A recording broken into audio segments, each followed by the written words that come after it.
Welcome back to Tony's Toy Room, and today we are going to be playing Cannon Spike for Sega Dreamcast.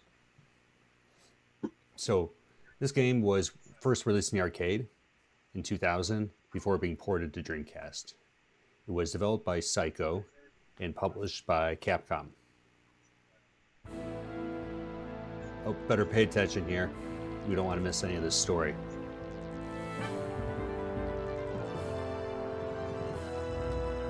And there we have it. Well, there's a little bit more in the manual, which I'll read for you and show, but it also adds that it's up to this anti-robot special force to enter into battle and rid the world of the robot menace. The future needs you. You see here, there's a lot of characters. Some we recognize and some we don't.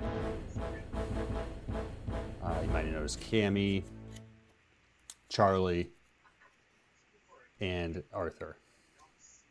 Now I'm going to select the difficulty that represents my, I guess my mood, my intellect.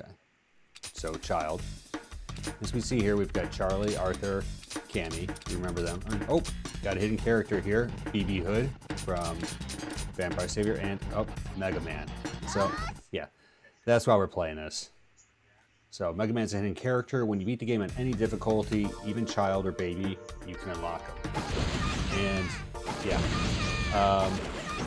so here's Cannon Spike. So you mentioned how it was developed by Psycho, published by Capcom. And so big selling points here, especially arcades, was having some of these characters like Cammy, Arthur, Mega Man, BB Hood available to play. And so the controls in Cannon Spike are, well, first off, that was a mini-boss known as Fallen Balrog.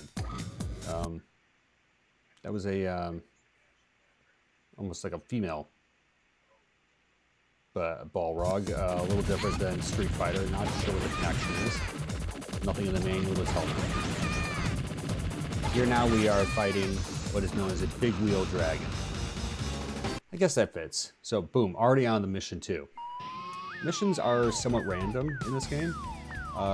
First few ones just kind of varies based on how you're time you play, but then the later ones do follow a specific order. As you see here, Mega Man's got a few moves. Here, this is the tornado hold from Mega Man 8, Tengu Man's weapon. He also can, boom, check this out, do some punch around, does some serious damage. Of course, you gotta get right in there. But then he's also got a charged up shot and then just a regular Mega Buster. The tornado hold is pretty sweet, but you gotta get it focused in the right direction. We have another aptly named boss known as the UFO Robo Vader. Maybe not aptly, it's a robot. Yes, he want to be like the UFO right there. Going him up the Vader. We're going to touch on a few of these weird boss names throughout this. Oh, here's Mega Man's special weapon. It's really like almost like Armor Never Viller's weapon, if you ask me. But if I look at the manual, they're going to call it the Rock and Roll. Obviously, Rockman, Rock and Roll. Onto the Unholy Dwelling level. So this level reminds me of House of the Dead from the second property. So we got just like the whole street, these kind of certain type of zombies, those baddish creatures, just kind of I don't know, it'd be like some sort of hunchback coming out here. But there is one part that reminds me of Resident Evil, and it's these dogs, the Cerberus. These look just like they're out of the original Resident Evil game, when that one would kind of come flying through that window, scare the heck out of you. Boy, I know that the first time I played that game back in 1996, that certainly did the job. But then, yeah, here's another one of these kind of enemies that reminds me of House of the Dead. And we have the Bio Gorilla Bloody. Not the bloody Bio-Gorilla, as you might expect. I don't know that we're supposed to be ending these names with an adjective, but I'm going to take care of him with the, I'm just calling it the Rolling Shield. Now we have the Bio Monster Giant BD. This looks like something out of Resident Evil. It was probably some researcher, somebody who decided that he's also some version of T-virus or whatever, and then quintupled its size. I never quite figured out how that worked out. I had some 5-foot 10-inch demon with this monstrosity, but took care of him. Now into Mission 4. So the gameplay in Cannon Spike, it's a little tricky, takes a little getting used to. So you use your one stick to kind of point and move your character in a direction, and then you were able to shoot with them. I really wish that you could use another joystick to kind of change which direction you shot in, but alas. But it does allow for a bit of strafing,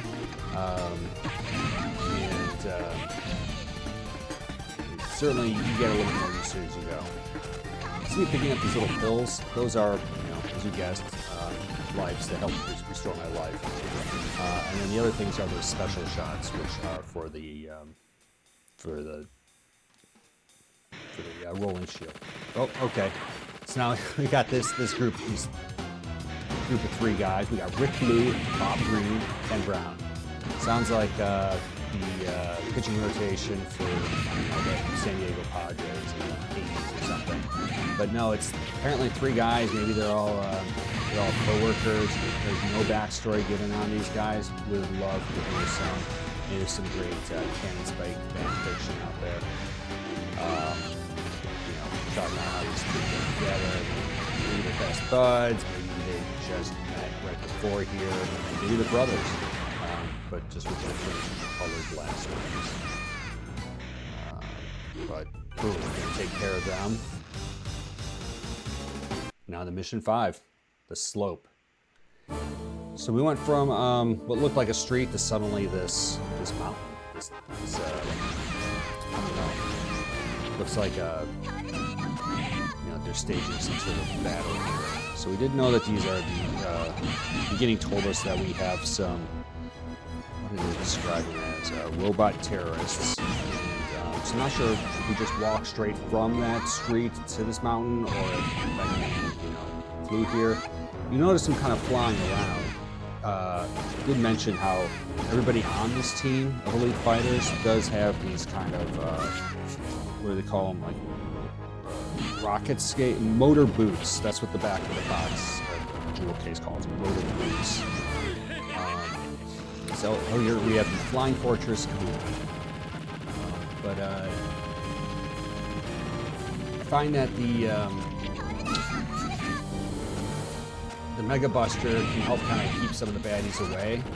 They'll kind of stuns them. So that's what's nice about that. Obviously, using the bigger shots takes a little bit longer and allows me to kind of sneak up on me if I miss one. So my life getting a little low here.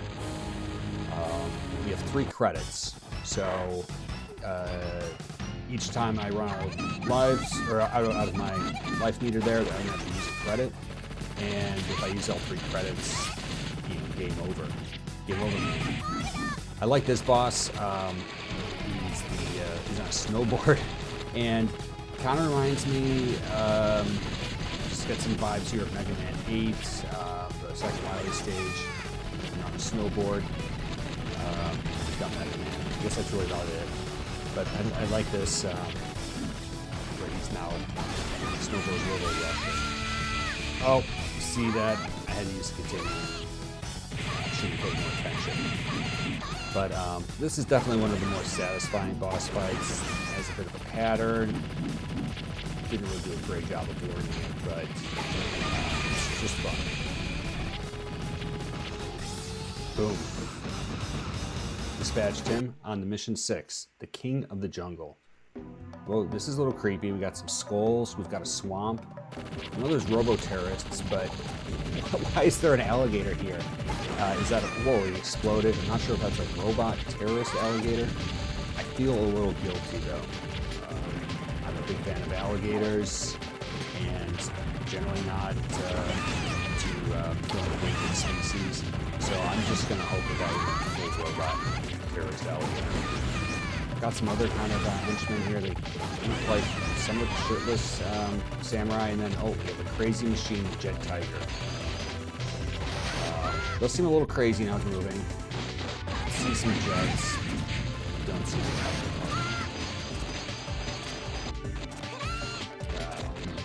Shield on again. So what stinks about, obviously when you use a credit is your score resets. So if you've noticed, this is not a particularly long game, but there's a bit of replayability because if you want to get a high score, you're going to not want to die. I've already died. So now we have the Jungle Master Sasuke. So definitely seems like the master here. It looks like a bigger version of those other shirtless dudes I called earlier. Also reminds me of one of the 3 elite bosses in the Wily Wars for Genesis, Buster Rhymes. I'm sure whoever named him also named characters with him, so that's what I'm going with. He's got a long spear here. He's giving me a lot of damage. Like, I've almost used up all my life, so I'm trying to stay away from it here. Oh, he does this kind of Predator thing where he just explodes. And I assume Mega Man gets through the Joppa. Okay, mission 7. I'm trying to get some life here, so I'm gonna try to take it easy and kill some of these bad guys. Hopefully we get, that did not work out at all. Okay, there's some life. Again, this is on child mode.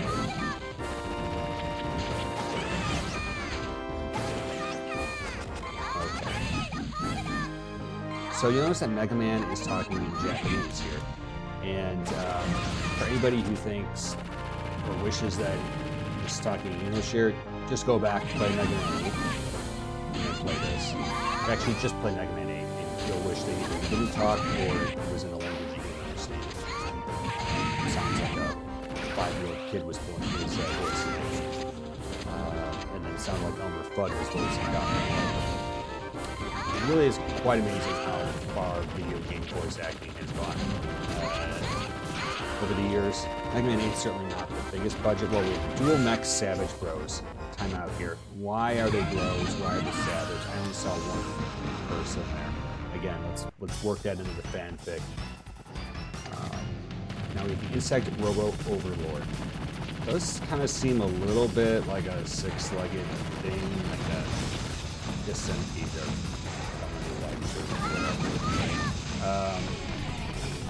but I guess I get that.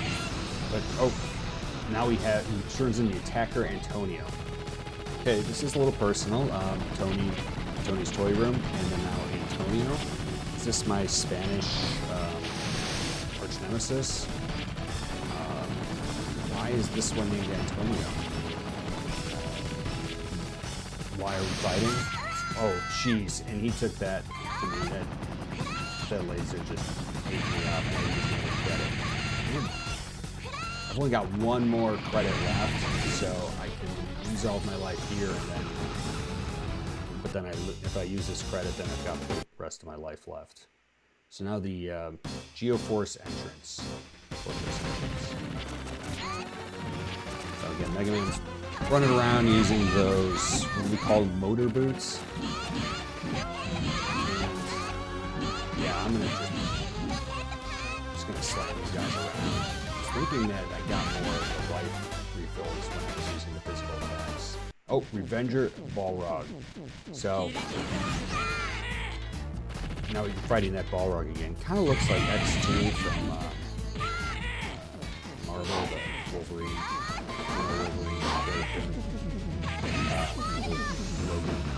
Oh, now this guy's back again.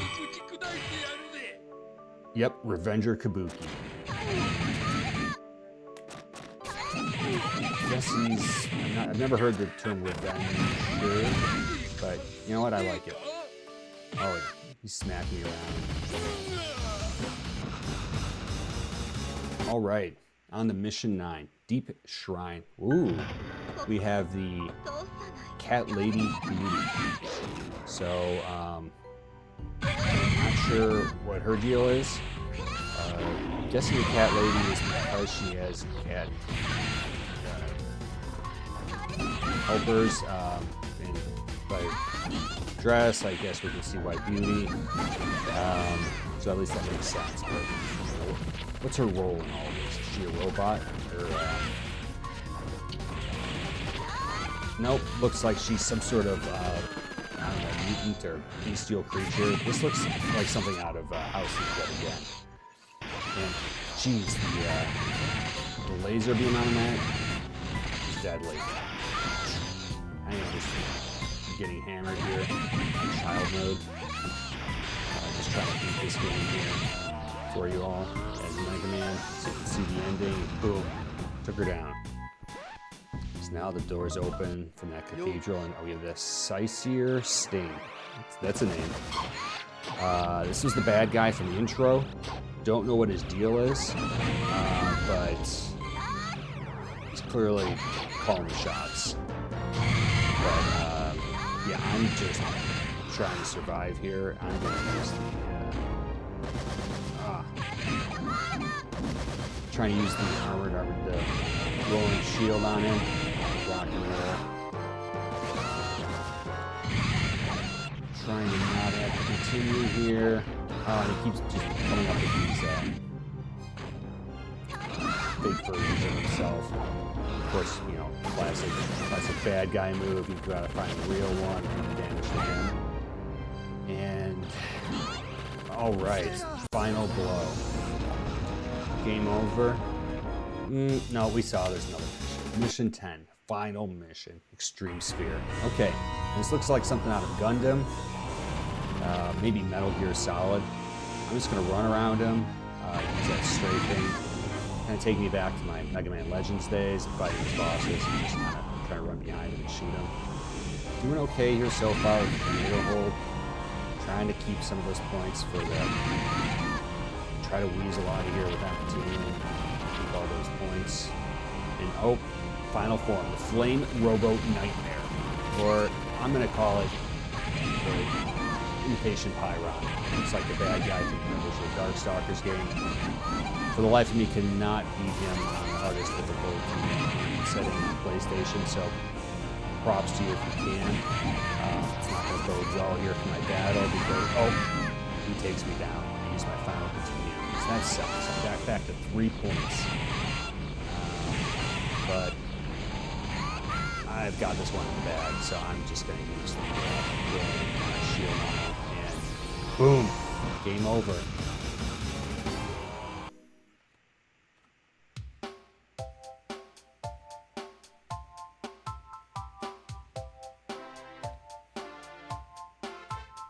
Oh no, does he make it?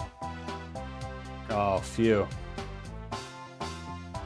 All right, so there we have it. Cannon Spike Dreamcast. So, yes, I managed to beat the game in about less than 20 minutes, including the intro. And this game, part of the reason why we're reviewing this, well, it's got Mega Man in it. Also, cost me a lot of money, so I'm getting my money's worth out of it. It's certainly bought this game because I'm gonna own every game, or I do own every game with Mega Man in it. And this one runs about $300. Oof. You know, the complete version on Dreamcast, you know, with the original case. Mentioned it was an arcade game. I do wish that they did actually get a little bit more of the story here. I get it's an arcade game, but that would have been helpful. You know, also, you know, the levels could have been a little bit longer. There is some replayability, you know, trying to get that high score and on a better level than a child. But why can't I learn more about these bad guys, what they're up to? The reality is you shouldn't be spending $300 on this unless you're some crazy collector trying to complete your Dreamcast or your Mega Man game collection or your Capcom collection. But hope you enjoyed watching this. Hope this you know, influenced your decision on whether or not to buy this or you know, whether to check it out. We'll put the name in as TT for Tony's Toy Room. And thanks for watching, folks. And if you like this, please comment, like, subscribe, as they say. I've got a lot more games. Be happy to walk through, and I'm going to walk through. This was my first one using my caption cards, so I hope it turned out well. Thanks.